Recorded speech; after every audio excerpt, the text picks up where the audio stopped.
A private club in Dallas had just denied entry to John Wayne, the most famous movie star in America, because he had arrived with a black colleague from the film industry. The doorman was polite but firm.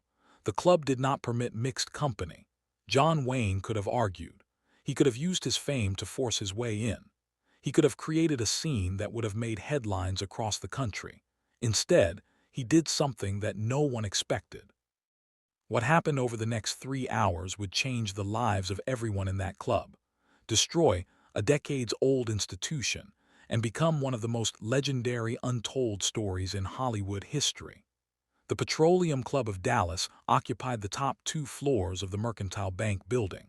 It was the most exclusive establishment in Texas, a place where oil barons and cattle kings gathered to make deals worth millions. Membership required old money, the right family connections, and an understanding of the unwritten rules that governed Southern society. John Wayne had been invited by a business associate who wanted to discuss a potential investment in a Western being filmed near Dallas. The meeting was scheduled for 7 p.m. John arrived at 6:45, accompanied by Woody Strode. Woody was a former professional football player who had transitioned to acting. He had appeared in several of Jay's films, most recently The Man Who Shot Liberty Valance. They had become friends, genuine friends, not just colleagues, and John had invited him to join the business dinner. The doorman saw them approach. His smile froze. "Good evening, Mr. Wayne. We're honored to have you at the Petroleum Club. Thank you. We have a dinner meeting with Carl Henderson." "Of course, sir. Mr. Henderson is already seated." The doorman hesitated. "However, I'm afraid there's a situation." "What kind of situation?" The doorman glanced at Woody, then back at John. "The club has certain policies regarding guests." John understood immediately. "You're telling me Woody can't come in?" "I'm telling you the club has rules about mixed company. It's not personal, Mr. Wayne. It's simply how things are done here, how things are done." "Yes, sir. The members have certain expectations, traditions that have been in place since the club was founded." John looked at Woody. Woody's face was carefully neutral, the expression of a black man in Texas who had long ago learned not to show what he was feeling. "I've eaten in worse places," Woody said quietly. "There's probably a diner nearby. I'll wait for you." "No." John's voice was firm. "You're not waiting anywhere. We were both invited to this dinner. Duke, it's not worth the trouble. It's exactly worth the trouble." John turned back to the doorman. "I'd like to speak with whoever's in charge." "Wayne, I really don't think. Get me the manager now." The manager arrived within minutes. His name was Robert Calloway, a tall, thin man with silver hair and the careful manner of someone who spent his life managing wealthy egos. "Mr. Wayne, it's an honor to meet you. I understand there's been some confusion about our policies." Your doorman explained it clearly. "Then you understand that our hands are tied. The club's membership has certain expectations. I understand that you're refusing entry to my friend because of the color of his skin." "That's an oversimplification. It's exactly what's happening." John's voice remained calm. "Now I'm going to give you a choice. You can admit both of us will have our dinner meeting and everyone goes home happy. And the other option is that I leave right now and I make some phone calls. Phone calls to every newspaper in Texas, to my friends in Hollywood, to the national press." John paused. "I imagine the headline, 'John Wayne denied entry to Dallas Club,' would generate some interest. And when reporters ask why, I'll tell them the truth." Calloway's face went pale. "Mr. Wayne, you wouldn't." "I would. In a heartbeat. The members would be furious. The club's reputation. Should have thought about that before you decided to humiliate my friend." "I didn't decide anything. The policy has been in place for decades." "Then maybe it's time to change it." Calloway looked at Woody, then back at John. "If I make an exception tonight, every member will hear about it. There will be consequences." "Consequences for whom?" "For me, for the club, for the future of this institution. And if you don't make an exception, then things continue as they always have." John was quiet for a moment. "Let me tell you something, Robert. I've been famous for a long time. I've learned that fame is a tool. It can be used for good things or wasted on nothing at all. Tonight I'm going to use it for something good. By giving you a chance to do the right thing, the choice is yours."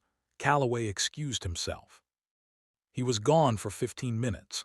John and Woody waited in the lobby surrounded by crystal chandeliers and oil paintings of Texas landscapes. "You don't have to do this," Woody said. Yes, I do. It's just a dinner. It's just a club. It's not just anything. John turned to face him. I've been quiet too long about things like this. Looked the other way. Told myself it wasn't my fight. The hell it isn't. You're my friend. Anyone who disrespects you disrespects me. John paused. Besides, it's 1963. The world is changing. Maybe it's time I helped to change a little faster. Calloway returned. His face was grim. The board has been consulted. The answer is no. No, the policy remains in place. I'm sorry, Mr. Wayne, but we cannot make exceptions, not even for you.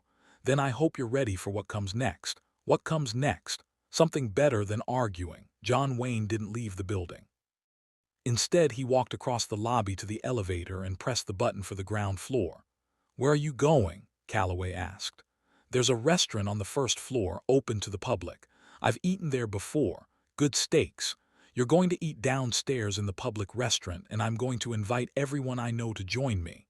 John smiled. "Carl Henderson's meeting can happen just as easily down there as up here. And I suspect by the end of the evening your petroleum club is going to feel very empty. You can't be serious. Watch me." John and Woody stepped into the elevator. The doors closed. Calloway stood alone in the lobby, beginning to understand what was about to happen. The Mercantile Room was a high-end steakhouse on the ground floor. It was expensive, exclusive, but crucially open to anyone who could afford it. There were no membership requirements, no policies about mixed company. John walked in with Woody and asked for the largest private dining room. "Of course, Mr. Wayne, right this way." The room could seat 24. John told the matri to expect a crowd. Then he started making phone calls. He called Carl Henderson, who was waiting upstairs at the Petroleum Club. He explained the situation and asked if Henderson would join them downstairs instead. Henderson agreed immediately.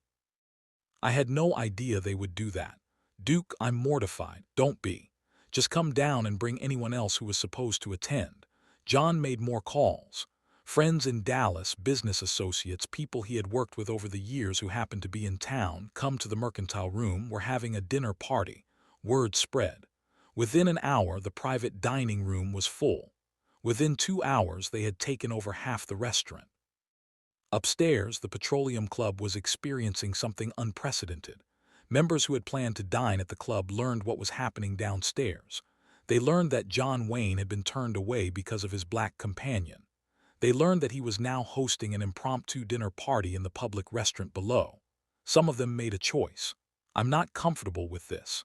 One member told Calloway, "I've known John Wayne for 15 years. If he's not welcome here, I'm not sure I am either. The policy applies to everyone. The policy is an embarrassment." The man headed for the elevator. "Send my resignation to my office." Others followed. Not everyone. This was still Dallas in 1963. But enough. Enough to create empty tables throughout the club. Enough to generate whispered conversations about what this might mean. Enough to make the board very nervous. The dinner party in the Mercantile Room lasted until midnight. John Wayne sat at the head of the table with Woody Strode beside him. They talked about films, about the changing world around them. At one point, a reporter from the Dallas Morning News arrived, having heard rumors about what was happening. "Mr. Wayne, is it true you were denied entry to the Petroleum Club?" "It's true. Because of Mr. Strode, because of a policy that belongs in the past century." "Do you have anything to say to the club's members?" "I'd say that every person has to decide what they stand for. Tonight I stood with my friend. Some of the members upstairs made the same choice. They came down here to join us. Others didn't. That's their decision to live with, but anger doesn't accomplish anything." John looked around the crowded restaurant. "This accomplishes something. Showing that there's a better way. Showing that you can respond to prejudice with something more powerful than confrontation." What's more powerful than confrontation? Alternatives, options. Showing people that the world they're trying to preserve is already disappearing around them. The story made headlines the next morning. John Wayne walks out of Petroleum Club. Movie star takes stand against segregation. Dallas club faces backlash after Wayne incident. Letters poured into the club from across the country. Many supportive, many hostile, but all focused on the same question. Was this the kind of establishment that Dallas wanted to be known for? Businesses that had long been members began to reconsider. The oil companies that had given the club its name started calculating the public relations costs of association. Within a month, the Petroleum Club's board met an emergency session. The policy was changed not because of government pressure, not because of legal requirements, but because John Wayne had shown them what their policy looked like to the rest of the world, and they didn't like what they saw. 3 weeks after the incident, John received a phone call. It was Robert Calloway. "Mr. Wayne, I wanted to let you know that the club has changed its policy. All guests are now welcome regardless of race. I heard. I also wanted to apologize personally for what happened that night. I appreciate that. You could have destroyed us. You could have launched a campaign that would have ended the club entirely. Instead, you just walked downstairs and had dinner. That's right. Why didn't you fight harder?" John was quiet for a moment, because fighting wasn't the point. The point was showing that there's a different way to do things, a better way. He paused. "If I had stood in your lobby screaming about injustice, some people would have agreed with me and some would have resented me. Nobody would have changed their mind. And by walking away, I gave people room to think, to realize that they had a choice, to decide what kind of people they wanted to be." John's voice softened. Change doesn't come from forcing people. It comes from showing them alternatives they hadn't considered. You're a wiser man than I expected, Mr. Wayne. I've made enough mistakes to learn a few things. That's the only wisdom I have. Years later, Woody Strode was asked about that night in Dallas. What was it like walking into that club and being turned away? Woody thought about it. "Honestly, it was normal. That was my life in America in 1963. There wasn't a city in the country where something like that couldn't happen. Duke did what Duke always did. He stood up for people he cared about." Woody smiled. But what made that night special wasn't the confrontation at the door. It was what happened after the alternative.